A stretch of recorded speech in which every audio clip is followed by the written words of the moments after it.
রংপুর রাইডার্সের শিবিরে যখন জেমস ভিন্স, টিম ডেভিড এবং আন্দ্রে রাসেলের মতো নামিদামি বিদেশি ক্রিকেটাররা যোগ দেন, তখন আপনারা মনে করতেই পারেন যে এবার শিরোপাটা হয়তো রংপুর রাইডার্স হাতেই যাচ্ছে।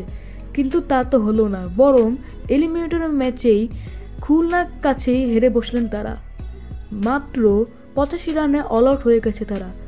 আজকে সকালে রংপুর রাইডার্স বড় এক চমক দিয়েছিল এই 3 বিদেশিকে এনে, কিন্তু তারা সেটি করতে পারল না।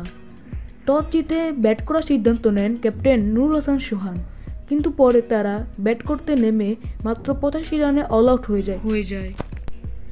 আন্দ্রে রাসেল, টিম ডেভিড এবং জেমস ভিন্সকে নিয়ে এসে আশার বেলুন ফুলিয়েছিল রংপুর। দুপুর না গড়াতেই তা একবারে চুপসে গেল। নামি দামি তারকারা এলেন, দেখলেন, আর হতাশার কারণ হলেন রংপুর রাইডার্সের জন্য।